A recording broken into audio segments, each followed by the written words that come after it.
riots are breaking out worldwide, and they have a lot of financial implications.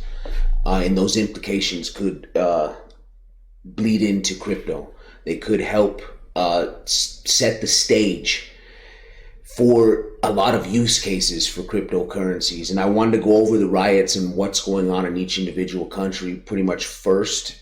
And then I wanted to step into that a little bit, how it could help cryptocurrencies as a whole. I mean, first off, I mean, everybody knows about the riots that are going on in Hong Kong, right? And I wrote out a whole list, and that was the crazy thing here, as I started writing this stuff out, and the list kept growing and growing.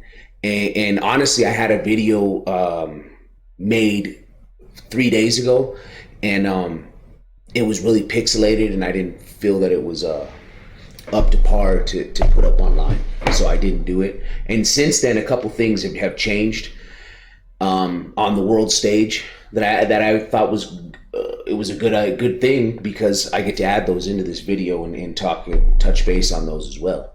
Okay, and everybody knows about the Hong Kong ones. I have it all down on here, and you know, and they have a list of 5 demands over there in Hong Kong of what they're rioting and slash protesting over, and I know the protesting has bled a lot into rioting, which you kind of can't blame some of the people if you can feel their blight or whatever. So, and the major one was the change of legislation to Chinese laws, because they're afraid that a lot of the political criminals that may have, not criminals, but political dissidents, I guess, that went to Hong Kong to hide from Chinese law because they had spoken out against the government. They had hid money from the government, things like that. There's some other things that we could get into, but that aren't really pertinent right now. But needless to say, those people do not want to be under Chinese rule. They want the 5 demands met. They don't want to be under those laws. So that's what they're rioting and fighting over. And China has a lot of issues, right? And I went over it in another video on my channel, if you can look back to it. And I talk about the whole social credit system that they've implemented there, and it's supposed to grow exponentially over the next couple years. They're trying to get as many people as they can into the system, and so they can monitor them and watch over them. Dystopian nightmare, right? And I mean, a lot of people there. And now I have a friend at work that and I've always lived by this rule in my life, that I am from the United States. Okay, if you don't know that, and I've lived here all my life. I have not been out of the country, but to Mexico, which I don't think really counts. And I've always lived my life with this one rule of always asking people questions, always willing to listen to people. And that is where I gained the most knowledge that I've ever gained in my life. It wasn't from reading books. It wasn't from looking up posts on some nefarious website or anything like that, watching YouTube videos. All those things fail in comparison to the knowledge that other human beings have. And when you find other human beings that have come from another area that you've never been, and have a whole nother perspective on life, it should be imperative to you to get with those people and pick their brain and let them do the same to you, right? Learn when to listen and when to ask questions, right? And I learned a lot of things like that in my life, and I'm still learning things in my life that way. Okay, and this friend that I have, he speaks multiple languages, probably like 7 or 8. He's originally from Northern Africa, but he has worked. He has multiple degrees as an engineer from Northern Africa, and so they're not really valid here in the United States, he said. So he can't really do engineering here per se. And he knows a lot of people in China. He speaks Chinese, and I'm not quite sure what the other one is. It's in China. It escapes my mind right now. He speaks Japanese because he's worked in Japan as well. He mainly stayed in the Asian markets there. But he speaks Arabic fluently, and they used him as a go-between. Never mind. But at any rate, he has a lot of information about financials from that area, because he talks to people every single day from over there. Still to this day, he has a side job that he does online, and he still speaks to people from that area, from the Arabic nations, stuff like that. So he always hears a lot of different things that someone from the United States may not hear, because our news is filtered, believe it or not. You have to know where to look and how to scratch it up and find out what's really going on. And he was telling me stuff about like people are hiding their money in BTC over there to escape what might be coming to Hong Kong. The property values have decreased almost in half. People aren't even buying up the properties yet, which I find surprising because they've dropped in half. I mean, that's usually, buy low, sell high, right? And that used to be one of the biggest property or the highest property value markets in the world, and it's not anymore. Ever since these riots have started, and they've been going on like over 6 months. He says that they were trying to hide them in foreign real estate, and that the Chinese clamped down on that. And he had some friends that were in the middle of real estate deals in the United States and in Canada, and they abruptly had to shut him down. And they're his friends had told him they were trying to get their money and trying to diversify. Right, because they were uncertain about the future, of what was going to happen, how far this could go. I mean, how many human rights will they violate? Right? I mean, who knows? So that's what the kind of the things that he was telling me about that, and he always has a good insight on Asia, and I always talk to him about Asia. He loves Japanese and Chinese people, and I know they got their little thing going on, but he has nothing to do with that, so he can speak to both. And not to say that they all don't talk to each other, so a lot of them do, but I think that was kind of like the springboard for a lot of this stuff that's happening as of late. I mean, if we go down the list here, we got Lebanon, and theirs was due to heavy debt, and they're nearing default. It's already been a 40% drop in their government bonds. They've since recovered quite, not quite a bit, but just a little bit on there, maybe about 20%, they said. And then it springs over into Iraq, and this one is kind of, it is a little bit of financial, but mainly it's ever since ISIS, which I find strange. It said ISIL in the article, and I know what ISIL is. Right? It's the same thing, but I mean it's never called ISIL by them. At any rate, the younger people there are starting to rise up, expecting things to change there. Ever since they were defeated, and it's just the corruption is just set in over there, and 100 people have died in protests over there that we know of. Who knows what goes on in some of these countries, because they don't have free access to us, and we don't have free access to them as well. That is another thing that crypto comes with, that crypto brings, is it brings a lot of freedom in those different aspects. There's going to be freedom of websites. Well, I'll go into that later. Let's break down what's going in in the different countries first, okay? After Iraq, I mean, they were putting in housing, and the government has tried to help out there in Iraq, and they put in housing and education, mostly for the youth. And they said they have a 17-point plan to ease their way out of these riots and to appease the people, right, and maintain the country's peace. But it's tentative at best. Moving on to Egypt, their government is corrupt. 3,400 people were arrested. I mean, half of them have been released since then, but things are continuing to go on there, and that's just another one in there. And we're moving on down around into Africa now, as you can see in Ethiopia, 16 people killed, right? which I find ironic because Abiy Hamid, if I said that right, if not, sorry, he was a Nobel Peace Prize winner and a Nobel Prize winner, and he since he took over, I mean, things have become really corrupt. The resources and the power and everything is become under the control of the government. It probably already always has, but they've been unattainable for most people now, and the people are starting to riot over that. Okay, and some people have been killed, and things are just circling, and these all have a tinge of one thing.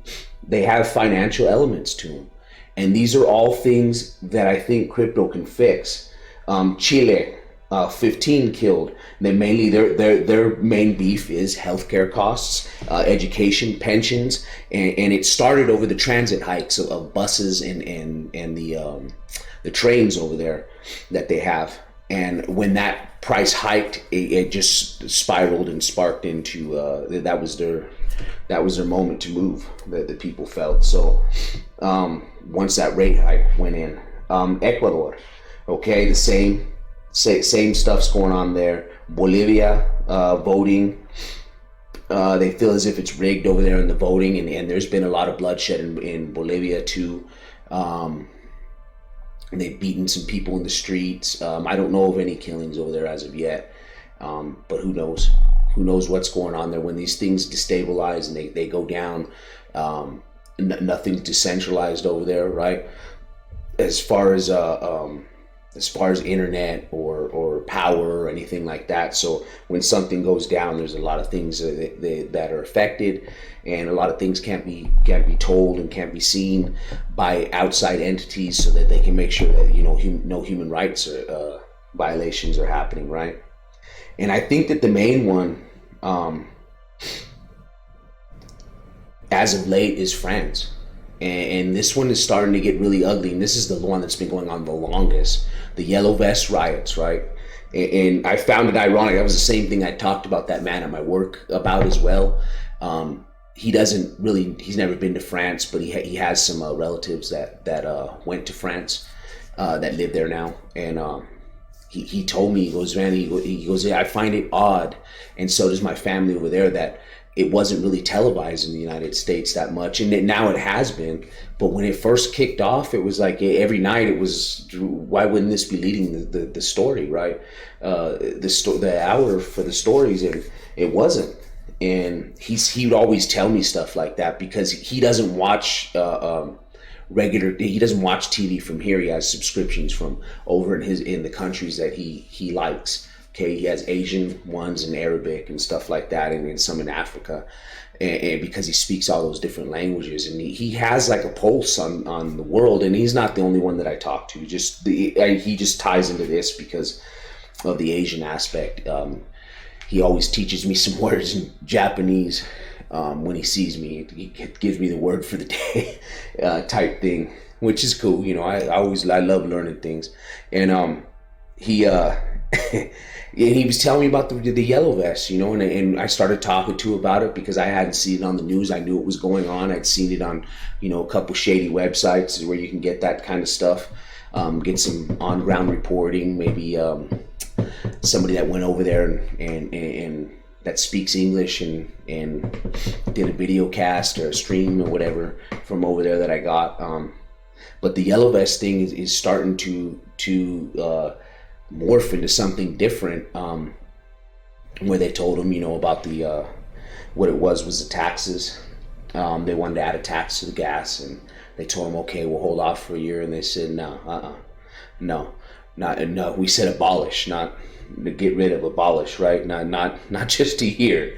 And that has also trickled down into the farmers as well, are getting taxed, and it's going to start affecting them running their small equipment in order to run the farms, the tractors, backhoes.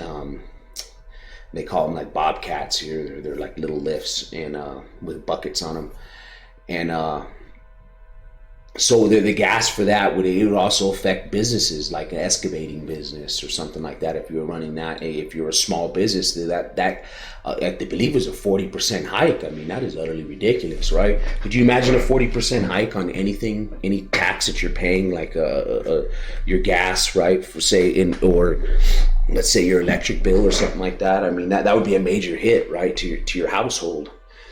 And I could only imagine for a farmer, right? So, I mean, they're getting taxed out of existence, basically. And it seems like there's some kind of other plot to this.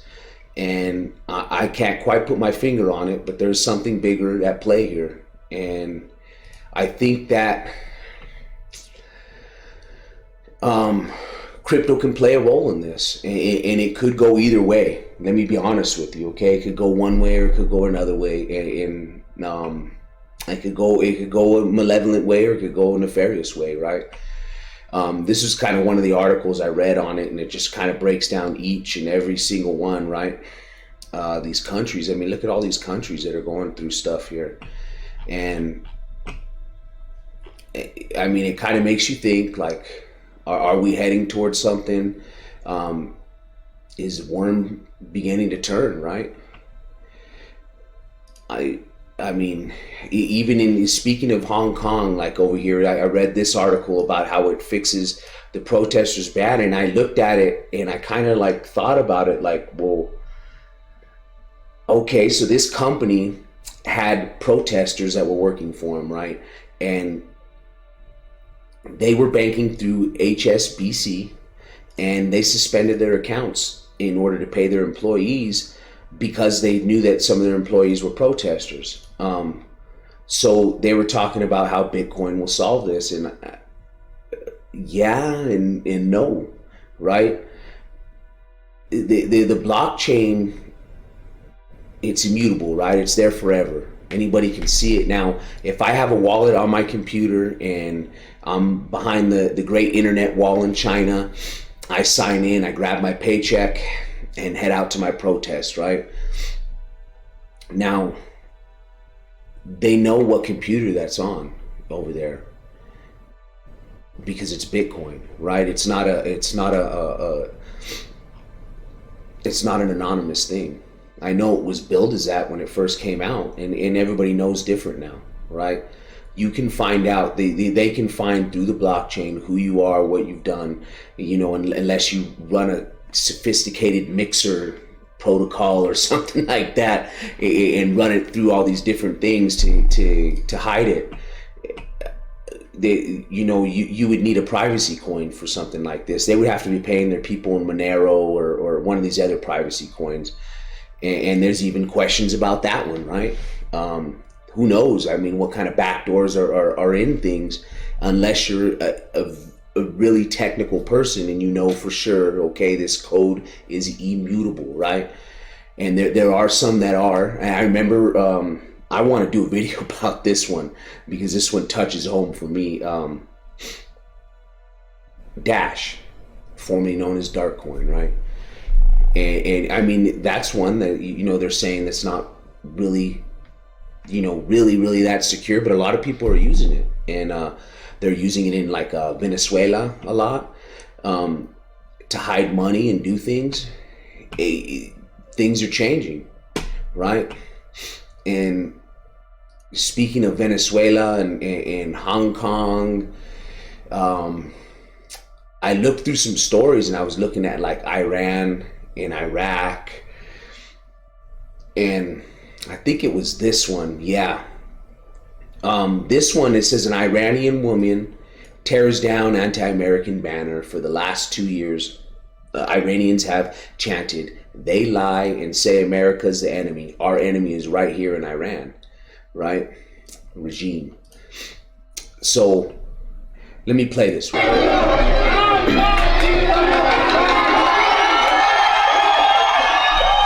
Now they got her face blocked out. His too, right? So they get gunned down in the street or beaten to death by the regime, right? Look at them cheer. I don't see too many people booing, right? Or stomping on it afterwards. Now, so something like that, I mean, and it's not that, and I don't think this is like a symbolic thing. It's not that, oh, we want America in here. America, come save us. I don't think it's that. I think it's more like, they want some kind of democracy, democratic thing going on here. However, they're going to blend it for them, because I don't think this thing is transferable to every single country. I don't believe in that, in all the regime change wars to, we're going to implement our democracy, come hell or high water, right? Shock and awe and all these things, and that had always gone on. I don't believe that. You may, okay, cool. My opinion is that people, need to grab it and take it for their own if they really want as much freedom as you can get. Because even if you're not from the United States, you should know this. Even the United States is not free like people portray it to be. There is a set path in the United States, and if you veer outside those margins, you want to come out here and play outside these margins, there's going to be consequences to that. Okay, you may be able to get away with it, step back in and move on with your life. But if you continue to play outside here, there are consequences to that. And that's why we lead the country in incarceration per capita. If you don't know that and you're not from the United States, and now you do, okay? A fun little fact about us. And it could happen to a lot of different places. And it is a lot freer than most from what I hear. And but there's flip sides to every coin, right?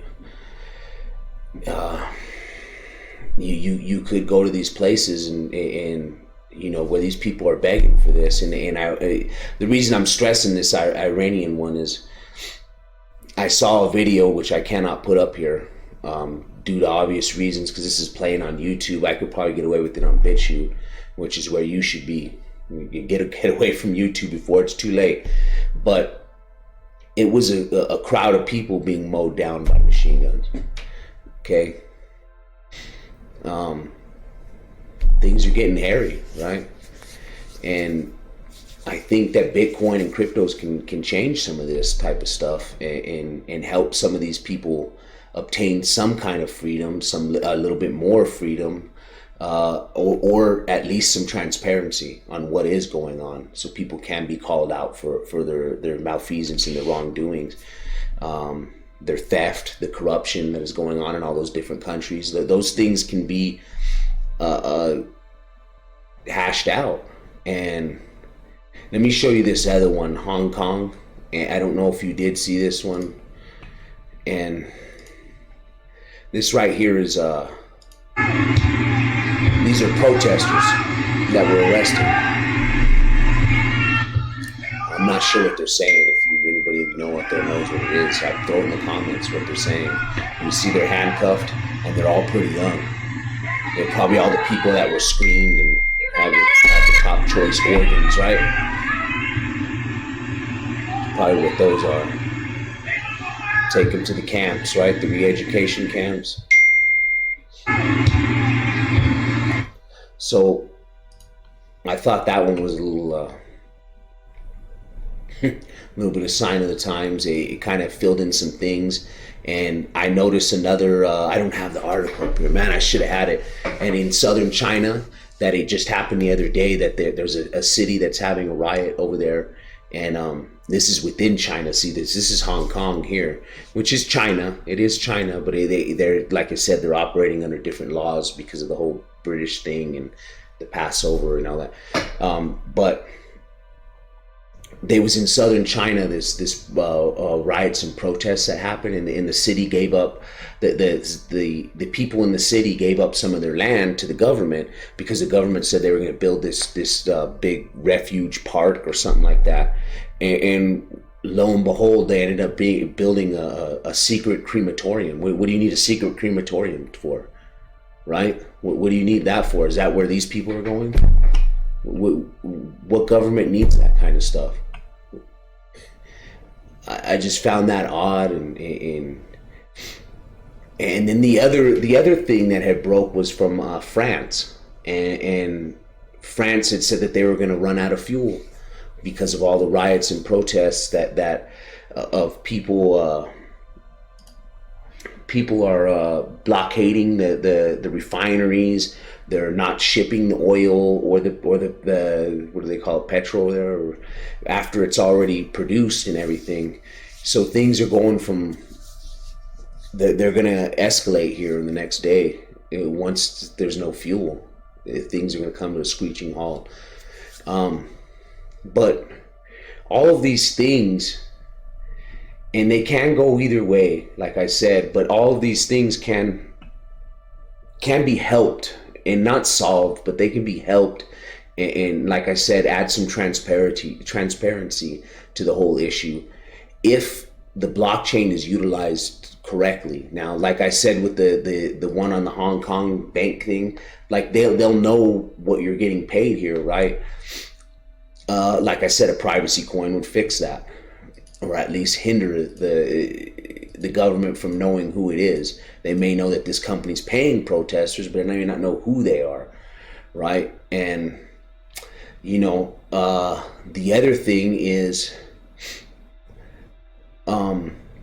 so the blockchain can be utilized for voting, and I've said that in another video. If you go back and listen to it, and I've talked about how voting can be put on the blockchain, and everybody can be guaranteed their vote on the blockchain, and nobody can change that once it's been put in there, and they'll know if you didn't vote. They'll know who you voted for in the past because it'll all be on there. They'll know who the candidates are. The candidates will be in stone on the blockchain. There can be no funny business about it, okay? And I think the one of the main things, and it would be with the corruption aspect, okay? Now, if these people are stealing money from like the power companies because they're government run and stuff like that, and you put all of that stuff on the blockchain, then that takes the corruption aspect out of it, because I log into Etherscan and I look at the power thing and say, hey, Mayor so-and-so took an extra 20 spot out of this month, or whatever it might be. It'd be more than that, but and then those things are on the blockchain for everyone to see, right? You go on there and you'll have the power company, ABC, Etherscan link, right? And you go on there and it shows all your payments and everything. And you can see what you've been paying for the last year. You can track what you've been paying, see when the spikes are in the year, so you can get ready, for that year, planning your bills or whatever. But also on that corruption aspect is, I think, one of the major things that it could help with is the money that's in politics, and you can know who it's coming from, where it's going, what it's being used for when they get it. So you can know that, okay, I paid this, my favorite politician, I paid them $50 and it went towards, I don't know, putting gas in their car to go to the next campaign rally, right? Or it paid so-and-so for their paycheck for the last couple hours or whatever. It paid for coffee for this event here, or whatever it is. And that stuff is all on the blockchain, and it could be seen for everybody, and it would kind of alleviate some of the corruption. Everybody can be called out for what they've done, and what candidates they put their money towards, and any shady actors that want to get in there to meddle in elections, that can be quashed, right? That can be squashed.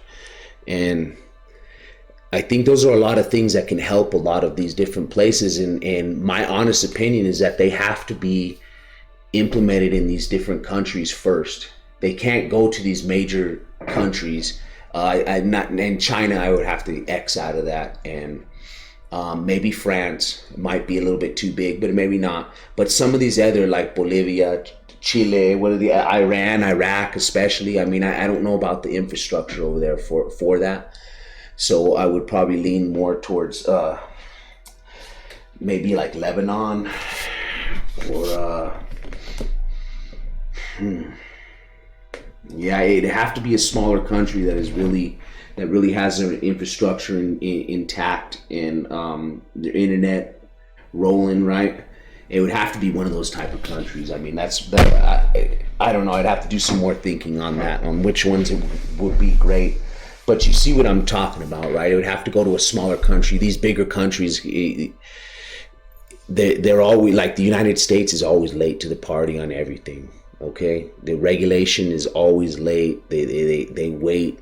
I mean, look how the medical field is, and how the medical field is, where it takes multi years to get a something changed. And you see like famous people and basketball players and stuff. Like Kobe used to fly over there to somewhere in Europe, and he used to get his blood taken out and switched up and get his knee.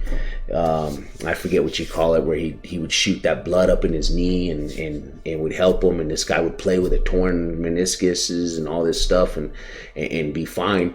But I mean, that's just one small example. I mean, even Magic went over there and he's cured of AIDS, right? Or of HIV. And, there's stuff like that goes on in other countries that we have to wait forever to get. I mean, this is something that was happening decades ago, right? And they just move slow on stuff like that, and I don't see it happening. The last major player that I see in this, and this would affect crypto in a different way, is this: Russia plans another move out of the dollar into the euro and yuan, and they're slowly trying to trickle their assets out of the dollar and trying to put it in euro, yuan, and also gold, which is a good thing. They are a major holder of gold, if you didn't know that. And there's a bar graph kind of breaking it down. If you want to read this, just pause it and read through here real quick. This would be another thing that would help crypto on here. Mainly Bitcoin, probably first and foremost. The blockchain would probably be better for these other countries, the problems that are going in those other countries. But this would mainly help Bitcoin. But these things, I think that Russia and China are kind of going hand in glove or glove in hand, depending on who you ask, with these two countries. And with the things that they're doing towards the United States or towards the dollar in general. And they're making moves in the background, and they're trying to undermine it with bad press and stuff like that, trying to get people into what they got going on, right? Into their little BRICS thing or whatever that's going on, and things could change. I mean, this is the chance where things could get ugly, and I'm telling you, they could go the opposite way. With crypto, these things could be used to control people, like in China with that social credit system. I think if a token was added to that social credit system, they tokenize the people, and then they tokenize your actions, and it's all on the blockchain for everyone to see. Every time you downloaded a porno video, every time you said some word salad wrong think type stuff, it's all there, right? And this could affect you, moving forward. Maybe it could bleed into your children and affect them as well, because you came from, questionable stock or whatever. And all those things could be added on there. And I just think we need to stay vigilant and make sure that it's being used in the proper ways. And we don't let, 1,000,001 countries create their own crypto and then say, oh, you should be using our crypto. And there's a million different ways. And I don't want to get off topic of what I had going on. I guess I'll save that for another video. I've gone on long enough on this video. And, and that was one of the things why I made this little thing here, is it was a picture, and, and the kid just kind of represents anybody that could get in, because I think crypto is so easy. A kid could do it, a small child, a teenager or whatever, yeah, they're already doing it anyways. The kids are growing up with this stuff so quick. They all talk about it all the time, and a lot of them have wallets on their phone. Trust me, they're all in on this shit. and that was one of the reasons why I put that, like, because I remember my brother asking me, and he's older than me, and he asking me, "Oh, I heard you were into crypto. I heard you doing," and I was like, "Well, there's nothing too exciting about it for you. I wouldn't think." And he's like, "Well, what do you, what's going on? How do you, how, what, and started asking me all these questions. And I was like, "Charles," I said, "Man, it's as easy as sending an email, man." I said, "Anybody could do it." He goes, "Wow, it looks way more complicated than that." I said, "No." I said, "If you could say," I said, "you send emails all day long in your work." I said, "You can do this." And I set him up, got him rolling. He's still kind of not a crypto illiterate, but like a tech illiterate. And he's just a little leery about doing too much more than buying a little here and there type thing. But the reason I put this on there was just the kid. I put a couple cryptos up in there, right? And that was the reason why, we got to the moon with the crypto. And when we do, we're going to kill off these entities, the Bank of England, the Federal Reserve, Chase. I just made that to represent all banks, because that's my thing. I think we got to eliminate banking and make it peer-to-peer. And if we don't, it's going to go down a slippery slope to dystopia. And I put the Freemason symbol, I just put it on there just to represent like the powers that be, the people that, pull the puppet strings and make them dance. But it wasn't just like, oh, I think everything's this major conspiracy and watch your back, look at the, and see what's going on. That wasn't what I meant by it. I just meant to show that the powers that be, and put them to rest, right? And this is our only opportunity. I think, if you enjoy some of your freedoms, or if you're not from a country with a lot of freedoms and you're listening to this, there are options out there. Look around. I'm glad you found this, and I'm not the only guy out here or person out here doing this. And hopefully we don't head down these slopes, and hopefully you can see the beauty in this, and what can come to fruition from this stuff. We are on a sharp precipice. We're on the cusp of something. Something is going to happen here, and I don't know if it'll be behind these riots or not, or if there's another domino to fall, another card to be played in this whole saga. But we are going to keep our eyes open. And like I said, I think crypto and blockchain can help a lot of these things. And once it's implemented in one of these tiny little countries and shown to work, I think people will beg for it in other places. Okay, they will beg for it everywhere. Once they see that it can work, the word gets out, and you see people prospering from it and getting a fair shake in life, getting a fair shake on their taxes, showing where their tax money goes, holding everybody accountable. Then things can start to shift. All right. I'm gonna leave it there. Thank you for watching. If you don't know, if you're watching this on YouTube, you should go over to BitChute, honestly. And if you're on BitChute, thank you. I think that's where everybody needs to be. If you're finding me on any of these other platforms like Minds, where I frequent a lot, PocketNet, I like. It's very small right now, but it's up and coming, and they're based off of crypto, and that is the reason why I'm backing them so much, because I think crypto is the future, and I want to support that, and you should too. You should too. All right, thank you. Have a good one.